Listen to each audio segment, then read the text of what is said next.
No era un creyente, era un policía. Robert Snow, capitán de la policía de Indianápolis, vivía de pruebas, informes y hechos medibles. Así que cuando alguien le propuso una regresión hipnótica como juego, no lo tomó como una puerta espiritual, sino como una apuesta fácil de ganar.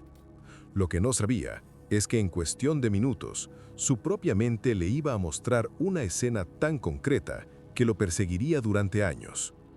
Un estudio, un caballete y el rostro de una mujer jorobada mirándolo desde un retrato.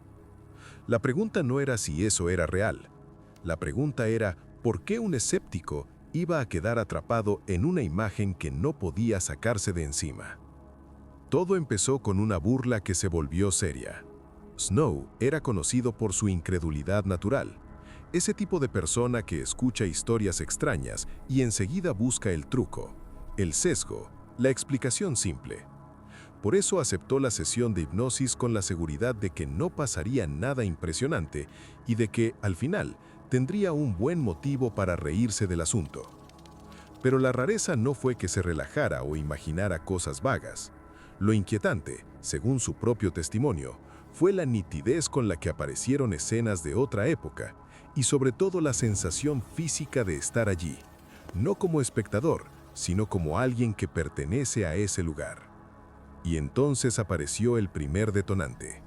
Bajo hipnosis, Snow dijo verse a sí mismo no como policía, sino como pintor, con las manos entrenadas para el pincel, frente a un cuadro que no era un paisaje cualquiera. Era un retrato de una mujer con una joroba, una figura que se imponía por su presencia más que por su belleza, como si el pintor estuviera obligado a mirarla sin apartar la vista. Ese detalle se convirtió en un anzuelo mental. ¿Por qué esa mujer? ¿Por qué ese gesto? ¿Por qué esa emoción que no encajaba con un simple sueño? Y mientras salía de la sesión, una idea empezó a crecer como una astilla. Si eso era pura fantasía, ¿por qué se sentía como un recuerdo? Lo extraño no fue lo que vio, sino lo que recordó. Snow contó que no solo aparecieron imágenes sueltas, sino datos que en teoría podían comprobarse. Épocas, ambientes, nombres, sensaciones, incluso pequeñas pistas que parecían demasiado específicas para ser inventadas al azar. Y ahí nació el primer gran loop de su historia. Si realmente era un invento de la mente, ¿por qué su cabeza estaba produciendo información que él no había buscado antes? En su vida diaria, no coleccionaba arte, no estudiaba historia de la pintura, no frecuentaba museos con obsesión. Pero después de esa sesión, empezó a pensar como investigador, y el caso ya no era de otra persona, era de él mismo. La apuesta terminó, pero la necesidad empezó. En vez de dejarlo pasar como una anécdota, Snow hizo lo que mejor sabía hacer: ordenar, registrar, comparar. Según relató, comenzó a anotar todo lo que recordaba de esas visiones, como si estuviera tomando declaración a su propia memoria. Y con cada anotación, el misterio se volvía más peligroso, porque ya no era una sensación abstracta, sino un conjunto de pistas. Lo inquietante es que él mismo se sorprendía de la cantidad de detalles que emergían. Detalles que, si llegaban a coincidir con algo real, lo obligarían a aceptar una posibilidad impensable para su mundo. Que la mente, a veces no imagina, sino que recuerda. Pero entonces llegó la obsesión silenciosa. Snow empezó a buscar referencias como quien persigue a un sospechoso que no sabe que lo están siguiendo. Revisó libros, archivos, imágenes, catálogos, cualquier cosa que pudiera conectarse con lo que había visto. Y el retrato de la mujer jorobada se convirtió en una sombra permanente. Si ese cuadro existía en algún lugar, no sería una prueba definitiva, pero sí un golpe demasiado fuerte para ignorar. Aquí se abre otro loop, el que sostiene toda la historia. ¿Qué pasaría si el cuadro no solo existiera, sino que además estuviera firmado por alguien con una vida parecida a la que Snow había descrito sin conocerla?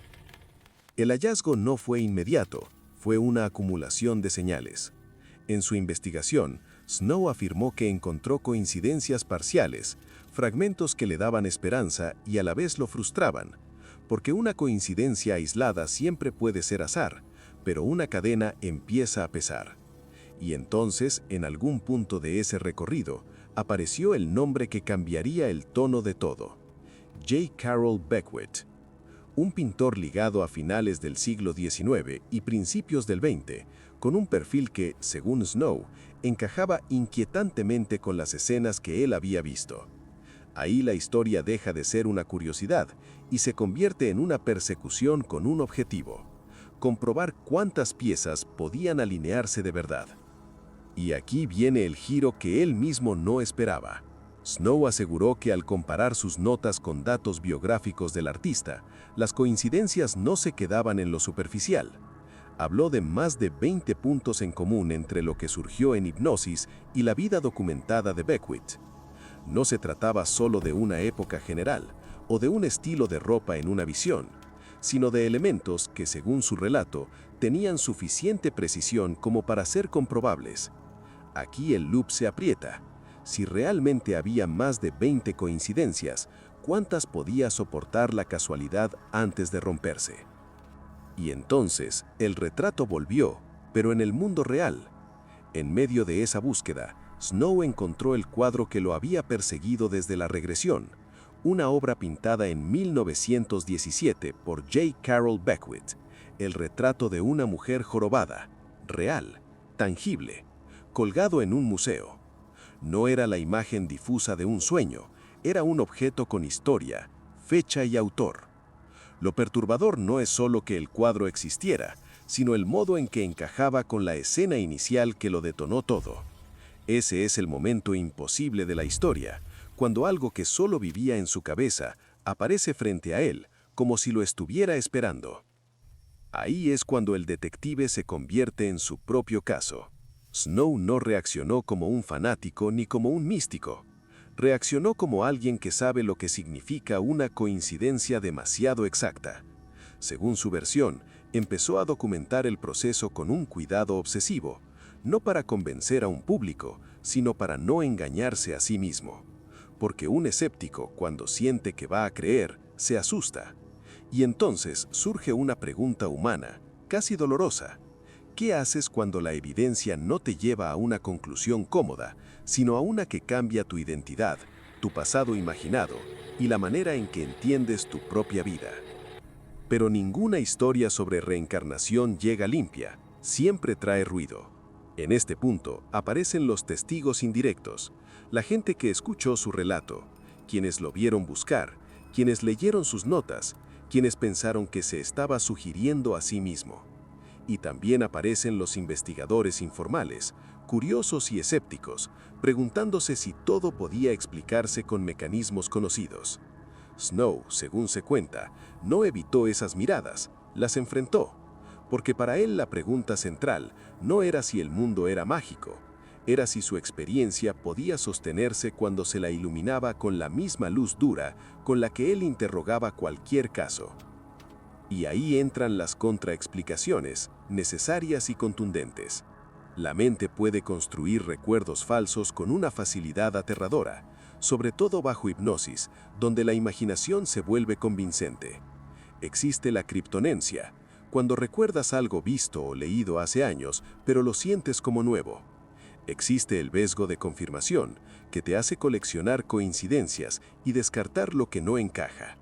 Y existe el azar, ese enemigo que puede disfrazarse de destino cuando estás buscando desesperadamente una forma.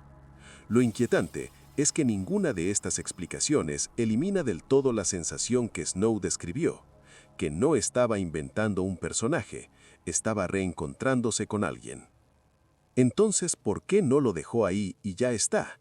Porque para Snow, el punto no era ganar una discusión, sino entender qué le había pasado. Por eso decidió narrarlo con su nombre y su reputación en un libro titulado Portrait of a Past Life Skeptic, donde dejó constancia de su investigación y de su propia evolución. Un policía que, en lugar de esconderse tras el ridículo posible, eligió exponerse. Y ese gesto en sí mismo pesa. La mayoría de personas que creen en algo extraño no pierden nada si se equivocan. Un capitán de policía escéptico, sí. Eso no prueba reencarnación, pero sí muestra la intensidad de su convicción. Al final, el misterio no se cierra, se vuelve más fino. Snow afirmó estar convencido de haber sido J. Carroll Beckwith en otra vida, apoyado en esas coincidencias y en el golpe emocional de encontrar el retrato real. Sus críticos sostienen que la mente puede armar un rompecabezas con piezas dispersas hasta hacerlo parecer destino. Y entre ambos extremos queda un territorio incómodo, el lugar donde no sabemos si estamos viendo evidencia de algo que no entendemos o el poder de una mente humana que necesita sentido. Y ahora la pregunta final te cae encima, inevitable. Si un escéptico entrenado para dudar encontró un cuadro que ya había visto sin haberlo visto, ¿cuántas cosas de tu propia memoria podrían estar esperando, en silencio, a ser reconocidas?